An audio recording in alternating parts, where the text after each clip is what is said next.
Hai teman, selamat datang di channel Sekate New. Jangan lupa pada teman-teman untuk like, komen, dan subscribe supaya tidak ketinggalan update dari channel ini. Mimin ucapkan terima kasih. Selamat menyaksikan. Anda tidak apa-apa. Lucas turun dari mobilnya kemudian menghampiri wanita berpakaian serba hitam itu. Wanita itu adalah Arumi. Ia yang terlunta-lunta di jalanan dan hampir saja tertabrak mobil Lucas seketika mengangkat wajahnya, menatap pria yang tak asing untuknya karena mereka beberapa kali bertemu di persidangan. Saya tidak apa-apa. Permisi. Arumi yang mulai menyadari siapa pria di hadapannya ini langsung berlari menjauh. Ia tidak mau sampai pria yang selalu mendampingi Tiara itu mengenalinya. Dasar wanita aneh. Lucas mengendikkan bahu, mencoba untuk tidak peduli. Namun entah apa yang mendorongnya hingga ia mengejar wanita bercadar yang menurutnya sangat misterius itu. Tunggu, mau kemana Anda malam-malam begini? Teriak Lucas sambil berlari mengejar wanita itu. Arumi terus berlari. Karena gelap, ia tidak melihat ada batu di depannya. Wanita itu tersandung hingga terjatuh karena berlari kencang tanpa memperhatikan jalan di sekitarnya. Awu, Arumi mengadu kesakitan. Lucas yang berlari mengejarnya dibuat mos-mosan. Ia juga tidak menyadari jika hidungnya mimisan saat ini. Bangunlah, aku bukan orang jahat yang akan menyakiti wanita sepertimu. Arumi mendongak. Ia terkejut melihat jelas wajah Lucas yang tersorot lampu jalan. Tuan, hidung Anda. Lucas terlihat santai. Ia merogoh tisu kemudian membersihkan hidungnya yang mimisan. Pria itu mengulurkan sebelah tangannya. Namun Arumi memilih untuk berdiri sendiri meski tertatih-tatih karena kakinya yang terkilir akibat tersandung batu. Ini hampir tengah malam. Mau kemana? Ke rumah Arkan? Ayo aku antar. Ucap Lucas yang ternyata sudah menyadari jika wanita misterius itu adalah istri kedua mantan karyawannya. Lucas mengenali wanita itu dari matanya. Arumi memang memiliki mata yang indah. Meskipun ia benci dengan Arkan dan istri keduanya, tapi tentu saja ia masih punya hati untuk tidak membiarkan seorang wanita berjalan sendirian di tengah malam seperti ini. Arumi yang tercengang karena ternyata pria itu mengenalinya langsung membuang pandangannya. Antara malu, takut, dan bingung bercampur jadi satu. Di dalam mobil. Akhirnya karena takut dan bingung mencari kendaraan di tengah malam, Arumi pun menerima tawaran Lucas untuk mengantarnya. Tujuannya saat ini adalah rumah Reno. Ia akan menagih janji pria yang telah berjanji akan menikahinya itu. Oh, jadi kau sudah pisah dengan Arkan? Gara-gara video viral itu ya? Hahaha, saya sudah menduga sebelumnya. Kau bukan wanita baik-baik. Lebih baik kau buka saja jubahmu itu. Tidak pantas kau memakainya. Sepanjang jalan, Lucas terus saja menyindir Arumi. Sindiran yang tak ingin Arumi tanggapi sama sekali. Biar saja orang lain mau bicara apa. Arumi mencoba untuk tidak mempedulikannya. Aku dengar kau juga kecelakaan bulan lalu. Gimana keadaanmu? Belum kapok untuk menjadi wanita perusak rumah tangga orang lain. Sindirnya lagi yang kali ini membuat Arumi tidak tahan. Cukup, Tuan. Kalau niat Anda mengantar hanya untuk menghina, sebaiknya turunkan saja saya di sini. Ucap Arumi dengan kesal. Aits, santai dong. Aku pikir wanita murahan itu tidak akan tahu malu dan tidak akan tersinggung. Tapi nyatanya, Lucas terkekeh kecil. Sial juga malam-malam begini harus bertemu dengan Arumi. Tapi jika ia meninggalkannya di jalanan sendirian, rasanya itu jahat sekali. Apalagi jalanan yang mereka lewati tadi rawan dengan begal dan juga anak jalanan yang sering mabuk-mabukan. Mau diantar kemana? Tanya Lucas. Ke alamat ini. Arumi memperlihatkan ponselnya. Sebuah cat dirinya dengan Reno tempo hari. Reno mengirimkan alamat kos barunya pada Arumi. Lucas mengangguk kemudian melajukan mobilnya menuju alamat tersebut. Sampai di sana, semua nampak ramai. Banyak anak muda yang nongkrong. Ada pula yang pacaran. Area kos ini bebas sekali, ucap Lucas dalam hati. Terima kasih. Anda pulang saja. Saya sudah sampai. Ucap Arumi kemudian turun dari mobil mewah yang menjadi perhatian banyak orang di sana. Lucas tersenyum kecut. Arumi yang pakaiannya begitu tertutup, hendak menemui seorang pria di kosan yang areanya begitu bebas. Dasar wanita aneh. Dengan pakaian seperti itu, datang ke tempat ini. Sungguh sulit dimengerti. Lucas pikir wanita itu sudah berubah setelah apa yang menimpanya. Tapi nyatanya, Lucas hendak menyalakan kembali mesin mobilnya dan berniat untuk pergi. Namun entah, lagi-lagi ia terdorong untuk melihat secara langsung apa yang akan dilakukan oleh wanita berhijab syari itu. Pria itu pun turun kemudian mengikuti Arumi yang berjalan menuju sebuah kosan berlantai 2. Wanita itu menaiki tangga menuju kamar Reno saat ini. Arumi menjadi pusat perhatian para pemuda di sana. Cemoohan serta sindiran terdengar. Namun Arumi tidak mempedulikannya. Wanita itu berjalan ke sebuah kamar bertuliskan nomor 24 yang ia yakini adalah kamar Reno. Pintu kamar itu sedikit terbuka. Arumi membukanya dan terkejut ketika melihat Reno sedang berduaan dengan wanita yang pakaiannya seperti kurang bahan. Reno? Siapa dia? Arumi? Kenapa kamu kesini? Reno yang sedang berduaan dengan seorang wanita di kamar kosan itu terlonjak ketika tiba-tiba Arumi datang dan membuka kamar kosan itu lebar-lebar. Nampak botol-botol minuman berserakan di kamar kosnya itu. Semua orang yang nongkrong di lantai atas itu pun tentu langsung tertuju pada mereka. Ini adalah pemandangan langka di mana seorang wanita dengan gamis lebar dan nikab yang menutupi wajahnya datang ke tempat ini malam-malam. Aku mau mengajakmu pergi. Kau sudah janji untuk menikahiku, Reno, teriak Arumi. Matanya berkaca-kaca saat melihat seorang wanita berpakaian seksi bergendut manja pada Reno. Siapa dia? Ren, kamu punya kenalan wanita seperti dia? Tanya wanita yang menggunakan tank top hitam dan celana pendek di atas lutut itu menatap Arumi dengan aneh. Enggaklah. Aku gak kenal dia. Dia wanita gila. Sudah jangan dianggap. Pekik Reno yang membuat Arumi emosi. Ren, kamu jahat banget. Kamu yang membuat aku seperti ini. Kamu yang mengajariku selingkuh. Kamu yang telah membuat siasat busuk di rumah Mas Arkan. Tapi sekarang kamu pura-pura tidak mengenalku. Arumi mengusap air matanya. Dadanya terasa sakit melihat kenyataan jika pria yang telah menjerumuskannya itu mengkhianatinya.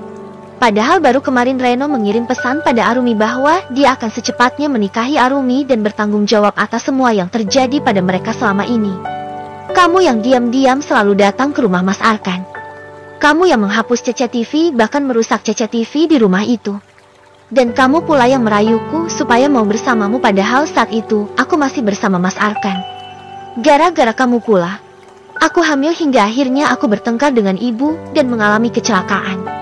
Mana janjimu yang katanya mau nikahin aku, Ren? Arumi menangis tergugu. Ia benar-benar sakit hati. Pria yang ia harapkan akan menjadi penolongnya di saat ibunya hendak menjualnya pada pria tua untuk menjadi simpanan, tak ubahnya seorang Beijing. Reno bangkit. Ia tidak senang menjadi tontonan orang-orang yang kebanyakan adalah teman-teman sefrekuensi dengannya itu. Orang-orang yang hobi berjudi, main wanita, dan juga mabuk-mabukan sepertinya. Wanita murahan. Itu semua tidak akan terjadi jika kau pandai menjaga diri. Apa yang terjadi padamu bukan urusanku. Kau sudah keguguran. Jadi aku tidak perlu lagi bertanggung jawab atas apapun yang terjadi padamu. Tegas Reno berdiri di hadapan Arumi. Arumi yang emosi hendak melayangkan tamparan. Namun Reno secepat kilat mencekalnya. Berani kau menyentuhku? Aku tidak akan segan menyakitimu. Panjang lacur. Pekiknya seraya mengibaskan tangan Arumi dengan kasar. Lucas sebenarnya melihat kejadian itu. Namun ia tidak mau ambil resiko berhadapan dengan orang-orang yang ada di tempat itu. Selain kondisi tubuhnya yang dirasa melemah, ia juga melihat pemabuk di sana yang begitu banyak. Ia tidak mau mati konyol karena menyelamatkan seorang wanita yang pernah menjadi orang ketiga dalam rumah tangga wanita yang dicintainya. Lucas menunggu di samping mobilnya. Benar saja, Arumi keluar dari kosan itu dengan air mata yang sudah bercucuran membasahi nikapnya.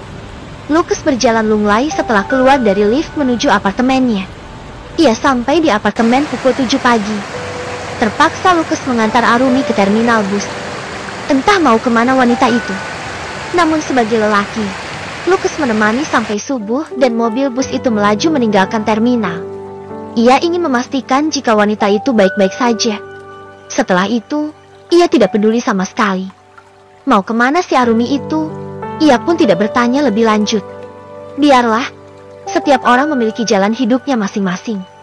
Arumi juga tidak bicara setelah menemui Reno yang nyatanya ingkar janji padanya. Ia hanya mengucapkan terima kasih pada Lucas yang telah mengantarnya sampai ke terminal. Kakak, lelah sekali. Sepertinya aku tidak bisa masuk kantor, ucap Lucas yang merasa tubuhnya hampir ambruk. Kepalanya terasa sangat sakit, belum lagi dadanya yang terasa nyeri. Jantungnya berdegup kencang saat ini. Lucas khawatir dirinya akan kambuh lagi. Pria yang selalu nampakku itu kini terlihat sangat kacau. Pakaian yang kusut serta wajah yang memucat. Saat turun dari mobil pun, ia kembali mimisan. Entah berapa banyak tisu yang ia habiskan. Bahkan darah mimisan itu juga mengenai kemejanya dan meninggalkan noda merah tepat di kerah baju yang sulit untuk ditutupi. Lucas menghentikan langkahnya tepat beberapa meter di depan apartemennya itu.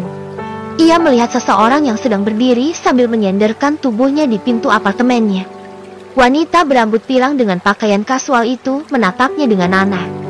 Kakak. Keduanya duduk di meja makan berbentuk meja bar di apartemen milik Lucas. Pria itu mengambil cangkir kemudian meracik kopi untuk dirinya dan wanita yang tak lain adalah kakak kandungnya, Nyonya Lawrence. Biar aku yang buat kopinya. Tidak perlu. Kau tamu. Aku saja. Kakak jarang kesini. Aku harus menjamu kakak dengan baik. Benar kan? Meskipun sedang merasa lemas, Lucas mencoba untuk tersenyum dan ceria seperti biasanya. Lawrence menghela nafasnya.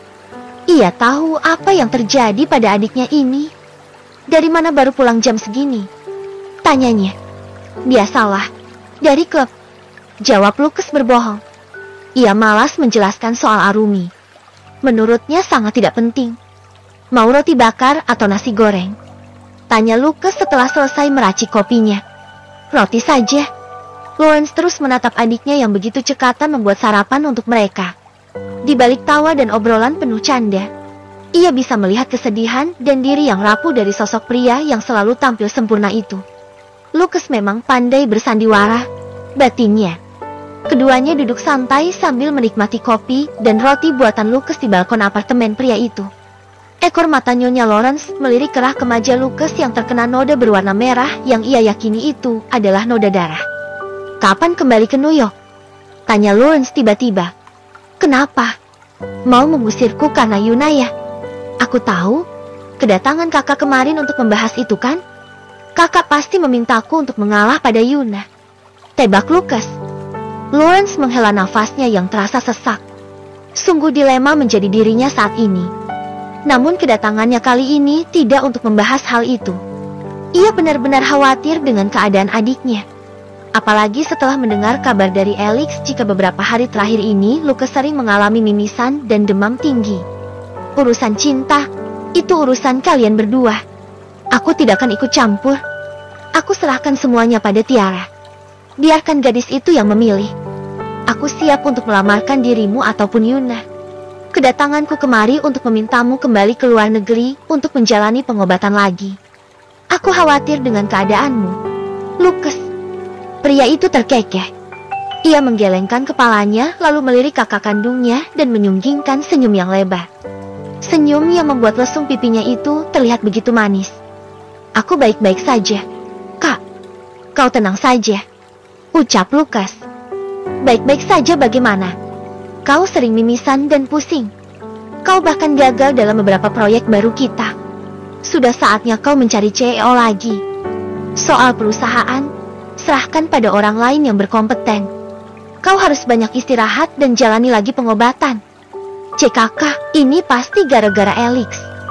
Pria itu memang bisa diandalkan, tapi dia sangat ember. Ucap Lucas bergerutu kesal.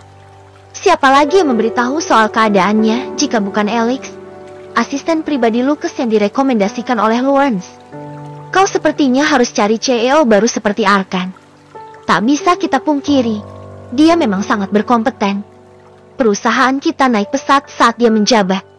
Di balik perilaku buruknya yang tidak setia dan menduakan Tiara, dia juga jujur dan tidak pernah melakukan penggelapan dana. Apa perlu kita merekrutnya lagi? Lucas mendengus kesal. Seperti tidak ada orang lain saja.